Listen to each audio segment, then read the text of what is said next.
She said, "If you're unhappy, the door's right there." When I expressed concern about her flirting, I said, "Thanks for the reminder." Then I did something that made her realize we'd been together 3 years, living together for 8 months, and I was planning to propose. I watched Tara lean across the bar, touching the bartender's arm while laughing. Her hand lingered. Third time tonight. We were at her coworker's birthday party. I'd driven us, bought the first round, been the perfect boyfriend, and there she was giving some random guy the look she used to give me. When she came back, "Hey, can we talk about something?" Still watching the bartender. "What's up?" "The flirting. It's getting uncomfortable." "Flirting? I'm being friendly." "You touched his arm 3 times, played with your hair, did the laugh." "The laugh?" "The one you do when you're interested. You did it on our first date." Eye roll. "You're being insecure. It's not attractive. I'm being honest about my boundaries." "God, you're exhausting. I can't even be nice to people without you making it weird." She stood up, grabbed her drink. "You know what? If you're so unhappy, the door is right there. Nobody's forcing you to stay. That's your response? If you don't like how I act, there's the door. Use it or shut up about it." The entitlement, the dismissal, like my feelings were an inconvenience to her social life. "Thanks for the reminder," I said. I left cash for my tab and walked out. She didn't follow. Drove home to our apartment. Well, my apartment. She'd moved in but never got on the lease. Her mail still went to her mom's because she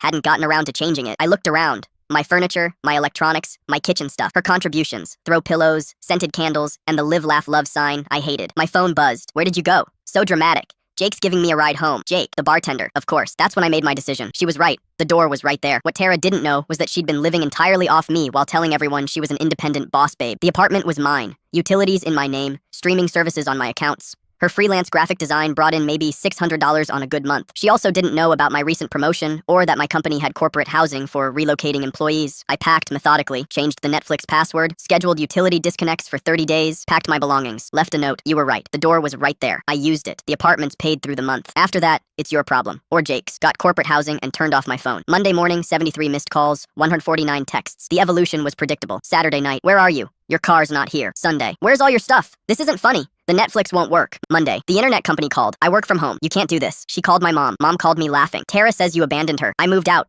She told me to use the door if I was unhappy." "Good. I never liked how she talked to you." Wednesday, "She showed up at my office. Security escorted her out after she kicked the glass door." Thursday, "She made a tactical error. Posted a long rant about narcissistic exes who abandon their partners, tagging me with cropped screenshots." Her friends piled on. "Men are trash. You deserve better." Then Jake chimed in. "Wait, this is the guy who left the bar Friday? You said he was controlling and you were done with him." The comments turned. "Didn't you go home with Jake that night? You said you were single when you were flirting." Post deleted within an hour, but screenshots are forever. Turns out Tara had been telling people we were basically broken up for weeks, testing waters and lining up options. Jake thought he was her rebound. Finding out he was relationship drama, he bounced. 2 weeks later, financial reality hit. Tara couldn't afford the apartment and had to move in with her friend Becca, the same Becca she'd mocked for still having roommates at 28. A month later, she texted, "I have to move back with my parents at 28. They're making me pay rent and get a real job. I had everything figured out until you ruined my life." I replied, "You told me to use the door if I was unhappy. I used it." She was right about one thing. The door was right there. She just never thought I'd actually walk through.